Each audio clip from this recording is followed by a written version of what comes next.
కాకపోతే నేను అదే అనేది, ఒక ట్రాన్స్పరెన్సీ కోసం అట్లీస్ట్ 24 hours లైవ్ కాకుండా ప్రతి కంటెస్టెంట్కి 24 hours లైవ్.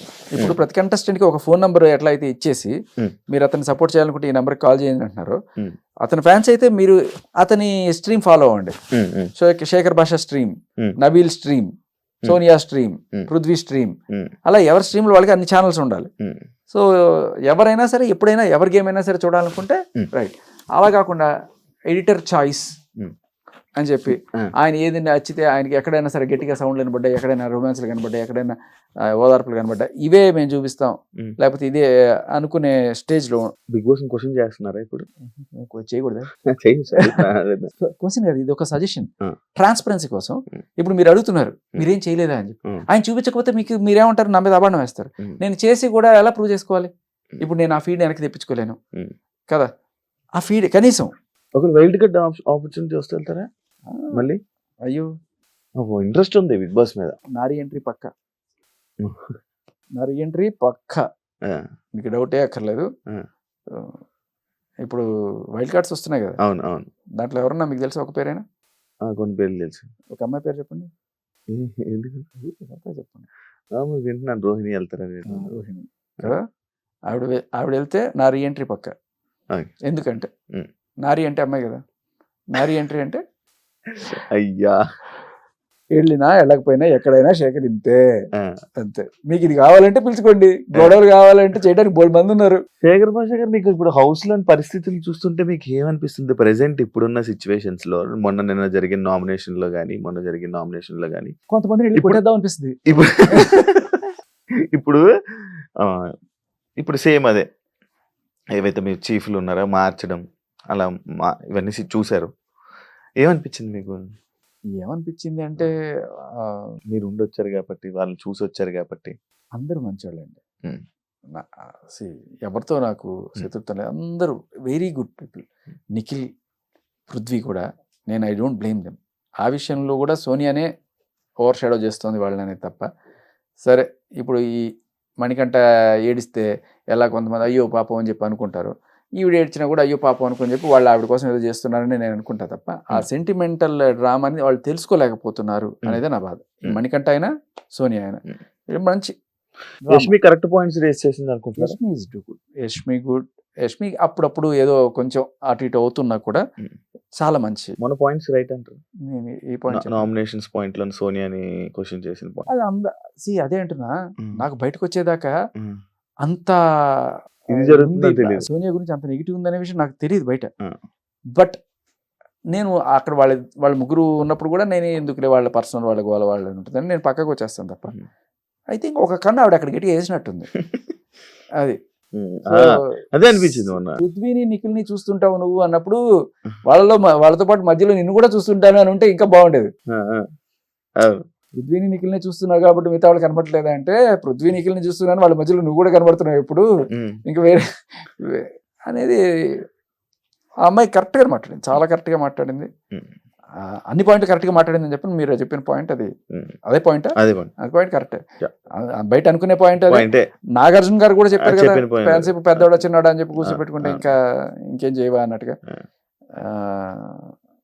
బట్ యష్మి అప్పుడప్పుడు సంచాలకుగా చేసినప్పుడు నేను అదే చెప్పాను, సంచాలకుగా ఇష్టం, సంచాలకుగా ఉన్నప్పుడు గేమ్ ఫెయిర్గా ఆడడం, ఇద్దరు ప్లేయర్స్ సేఫ్గా ఉండడం అనేది నీ బాధ్యత. ఇప్పుడు నేను మీకు ఇంటర్వ్యూకి వచ్చాను, ఇంటర్వ్యూకి వచ్చినప్పుడు నా గౌరవం, నా సేఫ్టీ మీ బాధ్యత, మీ ఛానల్ బాధ్యత, మీ బాధ్యత. అలాగే ఒక ఎంపైర్గా నిర్మించుకున్నప్పుడు అవతల వాళ్ళ ఇద్దరి సేఫ్టీ, సెక్యూరిటీ అండ్ ఒక ఫెయిర్ గేమ్ ఆడేట్టు నువ్వు చూడాలి. సో దాంట్లో నాకు no doubt you are not a good sanchalak. లేదా నువ్వు కానీ ప్రేరణ కానీ సంచాలకులు మరి మంచి ప్లేయర్స్, కానీ సంచాలకులు అయితే మీరు ఖచ్చితంగా కాదు అని వాళ్ళ మొహమే చెప్పారు. ఫిట్ అవ్వాలి. భాష గారు, ఇప్పుడు నార్మల్గా ఎప్పుడు ప్రతి సీజన్లో కానీ ఒక సర్టెన్ ఏజ్ పీపుల్ని ఎప్పుడు 1, 2, 3 వారాలు 4 వారాలు ఇలా పంపించేది ఎప్పుడు మనం చూసేది, ఆడియన్స్ చూసేవారు, ఆడియన్స్కి ఒక అలవాటు. శేఖర్ భాష గారు లోపలికి వెళ్ళేటప్పుడు చూసి ఈయన సెకండ్ వీక్, థర్డ్ వీక్ అనే మాట కూడా వచ్చింది ఒకనొక టైంలో. మీరు వినలేదా ఈ మాట? మీరు వినలేదా? అండ్ అదే కాకుండా వైఫ్ గారు ప్రెగ్నెంట్లో ఉండడం, ఇంకొక 2 వీక్స్లో డెలివరీ పెట్టుకోవడం, లైక్ వాళ్ళు క్వశ్చన్ చేయడం కానీ, లైక్ ఇవి ఇలాంటివి ఏం జరగలేదా మీకు? అయినా ఎందుకు అని నేను అడిగింది వాళ్ళని ఒకటే, రెండు అడిగారు. Hmm. ఒకటి, డెలివరీ అయిన రోజున నన్ను ఏమన్నా 1 డే అలౌ చేస్తారా బయటికి అడిగా. ఏమన్నారు? అది ఎలా కుదురుతుందండి. సరే పోనీ నాకు తీసుకొచ్చి ఏమన్నా చూపిస్తారా మీరు అంటే, వీళ్ళు ట్రై దట్ అన్నారు. అది ఫస్ట్ కండిషన్. రెండోది, బీయింగ్ ఎ వీగన్ నాకు ఆప్షన్స్ చాలా తక్కువ. గుడ్డు తిన్ను, చికెన్ మటన్ తినను, కాబట్టి నాకు కొన్ని డెఫిషియన్సీ ఉండే అవకాశం ఉంటుంది, ప్రోటీన్ డెఫిషియన్సీ. పన్నీరు పంపించలే? పన్నీరు 2 ప్యాకెట్లు పంపిరు. ఇప్పుడు మీకు పాత సిస్టమ్ కాదు, ఈవిడ వెళ్ళి ఏది ఇస్తే అదే చీఫ్ పంపిస్తారు. ఆవిడదే మన ప్రాప్తం. ఆవిడ మొత్తం బాగా గట్టిగా నా చికెన్ నా మటన్ అని చెప్పి మొత్తం తెచ్చుకుంది. ఏదో పాపం వీడు కూడా అని చెప్పి నా మీద కూడా ఒక దయతో ఒక క్యాబేజీ ముక్క ఒకటి పట్టుకొచ్చింది. ఓకే, 1-2 పన్నీర్ ప్యాకెట్లు వచ్చినాయి. అందులో ఒక పన్నీర్ ప్యాకెట్ ఎవరో కొట్టేశారు. అది కూడా ఈవిడ చలవే. ఈవిడ స్టార్ట్ చేసింది, ఇంకా అందరు దొంగతనాలు మొదలెట్టారు. ఒక పన్నీర్ ప్యాకెట్ ఉంది, దాంట్లో నేను ప్రేరణ షేరు. అది వారం రోజుల పాటు. వదిలే, నువ్వే తినలే, అది కూడా దానివల్ల నాకు వచ్చే ప్రోటీన్ ఏముండదు అని చెప్పి అనుకున్నాను. సో అది ఈ 2 అడిగాను నేను చాలా క్లియర్ కట్గా. నాకు 2 అని చెప్పి చాలా క్లియర్ కట్ చెప్పా. సో అది దానివల్ల కొంచెం ఎఫెక్ట్ పడుతుంది. బీయింగ్ ఏ మ్యాన్, లేకపోతే ఇంకా బాగుండే వల్ల ఖచ్చితంగా అయ్యో. ఎందుకంటే నాకు అప్పటికి బాగానే ఉన్నాను, బాగాలేనని నేను చెప్పను. ఏవో చపాతీలు అవి తింటూనే బతుకుతున్నాం, కానీ ఎక్కడో తెలియని ఒక అంటే వీక్నెస్, డల్, కళ్ళు తిరగడం, అది ఒక మానసికంగా కూడా ఒకటి, ఇది లేదే, ఇది లేకపోతే నేను డల్ అయిపోతానే అనేది కూడా వచ్చేసింది. ఏదో సినిమాలో, కొబ్బరి బొండం సినిమాలో ఆయనకు విజిల్ ఉంటుంది. ఆ విజిల్ వేస్తే ఆయనకి ఫుల్ కాన్ఫిడెన్స్ వచ్చేస్తుంది. ఎప్పుడు వచ్చినా సరే ఆయన అనగానే మోగాలన్నమాట. మోగానే ఆయనకి ఫుల్ కాన్ఫిడెన్స్ కూడా వేస్తాడు. ఇది లేదనగానే నాకు తెలియకుండానే ఏమో నేను డల్ అయిపోతానేమో, ఇప్పుడు ఆడలేనేమో ఫ్యూచర్లో, ఇప్పుడు బాగున్నాను ఇప్పటిదాకా, రేపు బాగాలేకపోతే. మీకు బిగ్ బాస్ గేమ్ అర్థమైందా? ఏదో కొంత. ఏమర్థమైంది?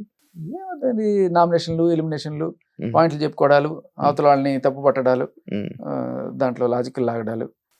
ఏముంటే ఉంటారు లోపల, ఏం లేకపోతే బయట ఉంటారు. కంటెంట్ ఉండాలి. అది కూడా కాదు బయట. ఇఫ్ ఇట్ ఈస్ 2 రకాలు ఉంటాయి. ఏముంటే ఉంటారు. ఒకటి ఆడియన్స్ సపోర్ట్, ఇంకొకటి Bigg Boss support. So Bigg బాస్కి నచ్చేది ఏంటి అంటే, నెగిటివ్ అయినా పర్లేదు, ఓకే, నేను తిట్టుకున్నా పర్లేదు, నువ్వు ఏదో రకంగా అక్కడ జనాల్లో ఉండవు. నువ్వు ఇప్పుడు సోనియా ఉంది, నిజానికి ఓటింగ్ పెడితే ఫస్ట్ బయటకు వచ్చేది ఆవిడ. మీరు గమనించండి, ఆవిడ ఉంటది. ఎందుకంటే ఆ నెగిటివిటీ కావాలి మాకు. అదే. సో ఆ నెగిటివిటీ ఉన్నప్పుడే తిట్లు రావడం, అది హైప్ అవడం అనేది. సో బిగ్ బాస్కి ఒక క్రైటీరియా ఉంటుంది.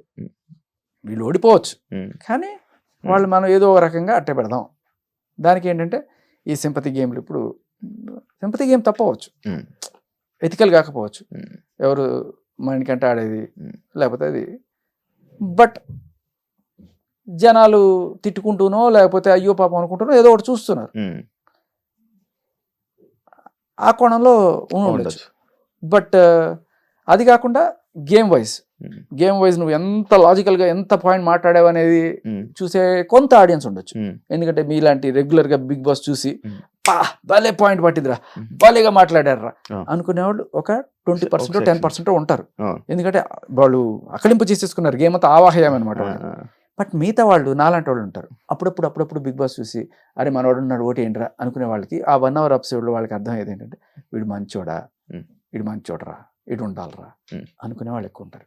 సో బేసికలీ ఒక మంచితనానికి, ఒక పాజిటివ్ ఎంటర్టైనర్కి జనాల్లో ఒక మంచి ఇమేజ్ ఉంది.